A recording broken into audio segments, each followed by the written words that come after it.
you nerding out about? Oh boy. You can feel free to nerd out about what you want, but I figured we could both nerd out about Andor season 2. Oh my gosh. I could nerd out all day about Andor. I finished it last night. Okay, so you're caught up. Yes. I can talk about it spoilery or I can talk about it non-spoilery. I can go either way. Okay, well, let's do about a minute of non-spoiler, and then to get people to leave, fast forward. Yeah. You're not allowed to leave. You're stuck with us, but you can fast forward if you haven't. There's a lot of extraneous stuff around Andor that I like that made me nerd out about it in general, because it's honestly, Joe, to me, I think it's the best Star Wars to ever Star Wars. And there are a lot of people that would disagree with me. Statement. It is, but I've seen a lot of people online agreeing with you too. Yeah, and I don't know if that's because the quality is so high. To me, the quality of the show and the seriousness it takes its subject matter makes it elevates the entire franchise. Because I was thinking about this a lot, even in season 1, but season 2 really cemented how honestly evil the Empire is. And sees like all the movies, the Empire. It's a very cartoonish villain, right? As you watch it, it's like that's the bad guy because they're bad. Because look at how they really do give stuff. A whole lot of yes, the power grab in and of itself and the manipulation, but as far as the normal people, it doesn't really show. It's just Empire bad. Yeah, you don't get the boots on the ground. It's all rebels. You do in the sense that like the Battle of Hoth is all the rebels versus the Empire, but in your brain you're seeing two armies, and I think what Andor brought to the table was the human beings in those armies. They're not superheroes. Nobody was like the best ever, and season 2 really cemented it, particularly with the whole Gorman situation. Like, those were just people trying to figure out how to get these jerks off their land. Which was just amazing to me. And like, I think, the thing that I walked away with the most, not the most, but a very prominent point, Mon Mothma. A character with 10 minutes of screen time total from Return of the Jedi to Clone Wars. I know she showed up in Clone Wars or Rebels or something, but like mainstream Star Wars, she was a character that's like, I don't know, she's some lady that tells the rebels what to do. That character she has about as much screen time as Admiral Akbar. Yeah, true. Exactly. She was the standout for me in this whole story. The actress was unbelievable, and her character was fleshed out so much. Just the weight of knowing what she had to do, the way she carried herself in front of people she needed to hide from, and then like the fake smiling that happened between her and Luthen all the time, and the whole deal. That character was just elevated to like top tier Star Wars for me. And even her reactions seemed very real. Like she knew she had to do what was right, but she also wasn't prepared for the reality of it either. Yeah, like that. You get that version of her in season 1 where she's making big money moves to try and fund, these little rebellions. What I can assume is her funding little rebellious actions and helping Luthen with money, and then realizing, ooh, my money's missing, and now they're watching me really hard. And then the second season's all about her just falling deeper into that shadow politics kind of deal, and she was stunning. She was stunning. At that. I loved watching her in any scene she was in, and Stellan Skarsgård as Luthen in any scene he was in. I mean, him as an actor he plays darker roles so well. Oh my gosh. He's so good.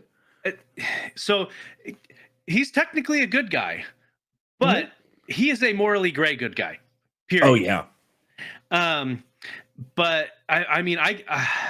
a lot of his acting, I just kept seeing the Baron from Dune during this. Like, man, I might have a little bit of a hot take though. Yeah, let's go. As a cohesive story, season 1 was better. Season 2 had better moments in general, but Mhm. season 1 as a cohesive story was better because season 2 felt very disjointed. Yeah, I get that. So, and there were season 2 had too many storylines that went nowhere. Like that just Mhm. got dropped. Um Yeah. for instance, so I guess we've had hints of spoilers here and there. Now we're going full blown spoilers, so be warned. Um, the entire opening with him stealing the new TIE fighter, whatever, Yeah. it was pointless. That didn't Yeah. go anywhere. It didn't. It Well, it, it was there well, for the shock factor, and that was about sure. it. But what story was that 3 episode arc trying to tell? Was it trying to tell the story of a secret test pilot flying machine, or was it to tell how rebellions often don't have clear Oh, leadership? how they're fractured. Yeah. Yeah, that So could be it. it's a little bit of misdirection to me. That was to get the action going, and then to bring you to Yavin, I don't know how you pronounce it, where they're setting up stuff or where these rebels are, but they've already fractured. They're already disagreeing over who gets to run this operation. And that to me was where that story really wanted to go. But I see what you're saying though. That like why did we not get more info about that secret flying Yeah. machine? And Well, and even just having an awkward here, we'll read what my wife put in there and then I'll comment. So my Mhm. wife says, what happened to the group of people that caught Cassian when he came to the ship? I was Yeah. sure we'd see them again because Mhm. they spent a decent amount of character development on them. If nothing else, having an awkward confrontation on Yavin afterwards towards the end, Mhm. like uh, uh, just something. Yeah. And most of the stuff with Saw was Yeah. like, okay, sure, he was in Rogue One, but like most of that was pointless. Like the fuel uh, thing where they were learning how to gather the fuel. yeah, Yeah. just so it had season 2 had a lot of really powerful bright moments, but Mhm. it also felt really disjointed to me. and Yeah. and this is coming from I loved it. I loved the season, Yeah. but so all of this critique is coming from the understanding that I enjoyed it quite a bit. I, Sure. so You're allowed to pick at stuff you like. That's sometimes even more fun. Like, yeah, I definitely see what you're saying. I watched a ton. Like, when I get into something, I just dive down rabbit holes. And I watched so many interviews with Tony Gilroy and Diego Luna and the cast and everything. And what was interesting to me is they knew the season was going to be disjointed because they framed it as effectively 4 movies, 3 oh, okay. episodes. So, like that first 3 episodes is the first movie. The second episode, 3 episodes is the And next then the year. different years, yeah, the year Yeah. skips. So you're skipping years. So what they did, they tried to just let you fill in the gaps between those years. So the important stuff that mattered, they wanted to keep flowing, but the stuff that didn't matter to the story they wanted to tell, and that's an important thing I think that matters in any kind of medium, is the story the creators wanted to tell. Yeah. It does leave you thinking, like, what happened to Cassian's sister? That was episode 1 of season 1, Yeah. and never, like, she was mentioned maybe once Yeah, after they that. showed her briefly in a flashback in like the last episode. Yeah. And And the whole force healer, he's a yeah. messenger. Like okay, and like Well, then that to me that was he is a messenger because he's the one that's destined to send the Death Star files to the rebels. Like that was to me she's not a Jedi. She just has enough connection to the Force to heal. yeah. So her perception of what things would be or destiny or the future, like most Jedi would see it, would be really muted and fuzzy. So the best word she could use for what he was meant for is messenger. Now, I'm also intellectualizing a lot of this. Like people do this with movies all the time. Like, well, Mhm. let me explain the movie to you. It's only going to take me 30 pages uh, and lots of wibbly wobbly stuff. So I don't want to do that too much. But I think if you really sit down, you comb through it, and you figure it out, it does have deeper things that do connect and do make sense. But I think that's not the vast majority of audiences. I think most people just want to watch the show and they want it to make sense through it. My mom loved it. My mom's not like a deep thinker of shows, and she was just like, "Oh my gosh!" But she was adorable when she finished the series, Joe, because she called me and she said, "The story's not over. Were they going to make another one?" I said, "Mom, it's a movie called Rogue One." "Oh, they made a movie after this." I said, "No, they made a movie way before this years ago." "Oh, they did." It's like, it was great. I was like, "This is wonderful. This is the purest. This is an audience. This is a normal person audience, and how they probably interacted with it." Well, and so you mentioned the 3-episode segments. They released them 3 episodes at a time as well, right? Yeah. See, I didn't even start watching it until they were all out. Same. It might have been a better viewing experience for me if I watched it in 3-episode bursts. To be honest, That's really good. Hey, write in, Speak Pipes. Did you watch it as it came out? I would love to know.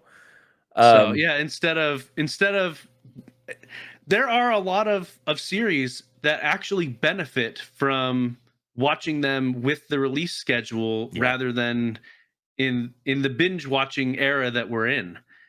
Yeah, I think so. I think it might have helped you put some distance between the last episode of like the first year and the first, and you could like, we're still in spoiler mode. It's not a huge spoiler, but like Tay, the third episode of the first season, when Tay rides off with the girl's name, can't remember it, Cinta. Yep. Yeah, Cinta, and you're like, I know what's going to happen to him. Yeah. You never see it followed up, but you also don't ever really talk about it. No, but Mon Mothma knows because Luthen effectively tells her. And then Mon Mothma has her mental breakdown at the wedding, which was probably the most devastating scene in the entire series. Because really, if you think about that, that was just her realizing she's in so deep, people she likes are going to get killed now. Which was fascinating. Like that was something else. Oh, one thing I did learn, I don't know if you heard about this. There's a deleted scene. This makes a big difference. No, I haven't. So Mon Mothma's husband, right? He was kind of the hedonistic guy. He's just there to drink and gamble and party and whatever. Well, apparently there was a written scene. I don't know if they shot it, but it was definitely written where he would talk to her before her big speech at the end. Okay. And the idea was for him to come to her and say, like, they've interviewed me every week about you. And he said, I know everything and have known everything you're doing since day one, and I never broke. And that, I'm kind of glad they didn't do that, to be honest. It would have been. We could just leave him in the jerk category, right? Because if they don't, then that makes him that makes her the villain almost, because he was the doting husband. He might have been a mess, but he really loved her enough to lie to the Empire for her, which I thought was a really cool angle to give him. But it would redeem him, but I think it would make her look bad. And you don't really want Mon Mothma to look bad. And instead of that, they show him getting cozy with his daughter's mother-in-law. Yeah, exactly. Like, it was okay. Yeah, and that shot was just to say there's a part of this wealthy galactic society that's just going to move on, and they're not going to think two things about the rebels or the Empire. They're just going to keep partying and rolling along. But yeah, I think this whole series made episode 4 even a better movie. It gives the Empire so much more, makes you hate them and understand it more. I think like one of the things that struck me about this show is there are just so few aliens. So few. I said that to my wife. I'm like, I'm sure it was a budget thing, to be completely blunt. But yeah, I'm like, okay. There's a whole lot of human-looking people. Well, and I think it's because Tony Gilroy doesn't really give a crap about Star Wars. I was watching interviews with him, and he's like, yeah, Star Wars is fine, but he wanted to write a story about revolution. And I guess he is a history buff. Like, he's studied revolutions and many of them over time, like the French Revolution and further back than that, the American Revolution. The whole Gorm thing, it felt like Les Mis. Yeah. Like Yeah. I turned to my wife and started humming the song from Les Mis where they're all out in the courtyard. Yeah. And she's like, yeah. Yeah, he based it all on those kinds of events. That's why it feels so real and so gritty. It's, for one, they're people, so you recognize them. It keeps it out of that fantasy side of your brain and lets you believe it. And then it's based on historical events and how these things, like the whole propaganda machine and all of that, and it was so good. I think it stuck the landing. I think it makes Rogue One a better movie. I think it makes Episode 4 a better movie.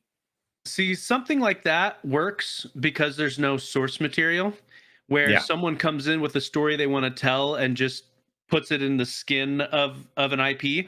Because for this one, it like I said, doesn't have a source material.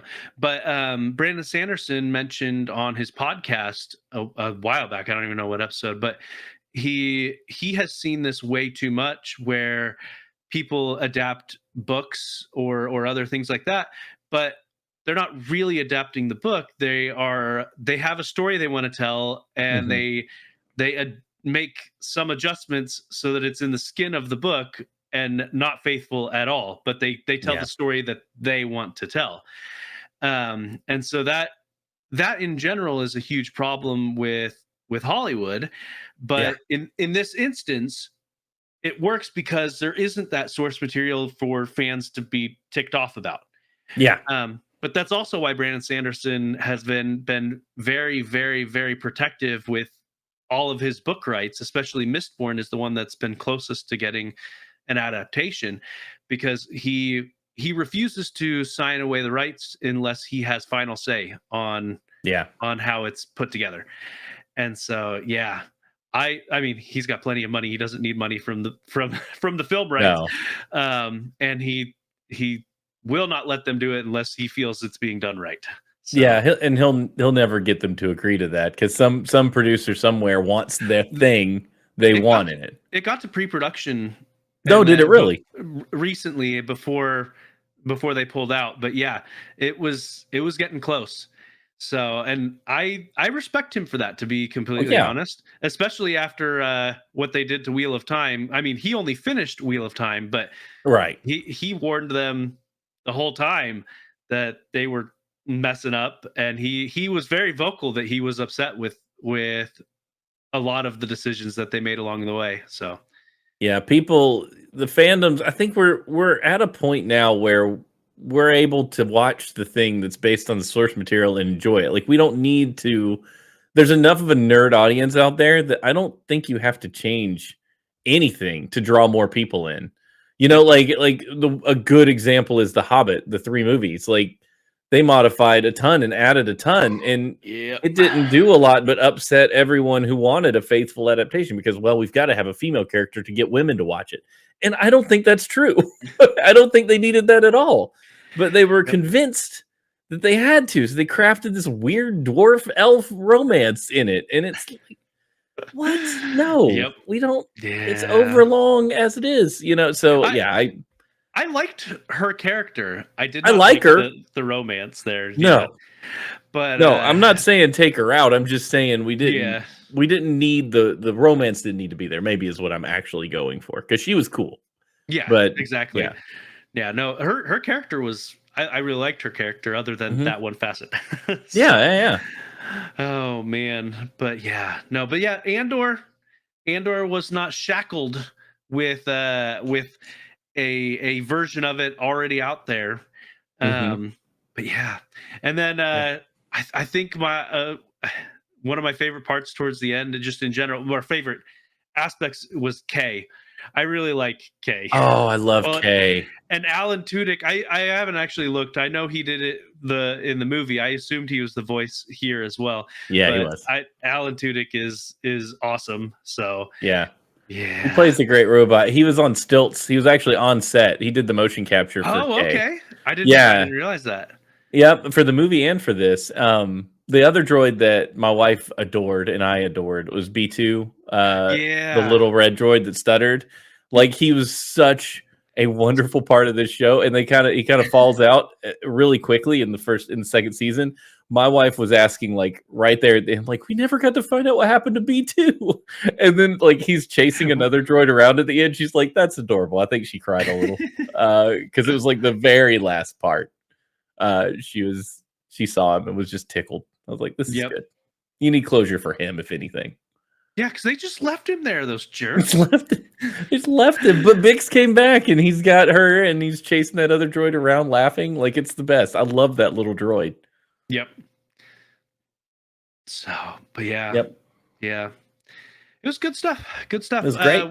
I need to go back and rewatch Rogue One now. Because Do it. It's been a while. So yeah, it's better. It's made better by Andor existing. Well, there we go. Yep. So, did you have anything that you wanted to nerd out about, or should we move on to the next segment? That's perfect for me. I was on here like 2 weeks ago.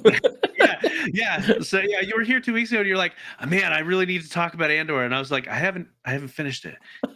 So when I finished, I was like, and Steven's coming back, perfect. Mission accomplished. We're gonna talk about Andor.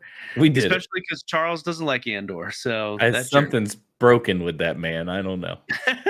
There's a lot of things broken with them. But there's a lot of things broken about everybody.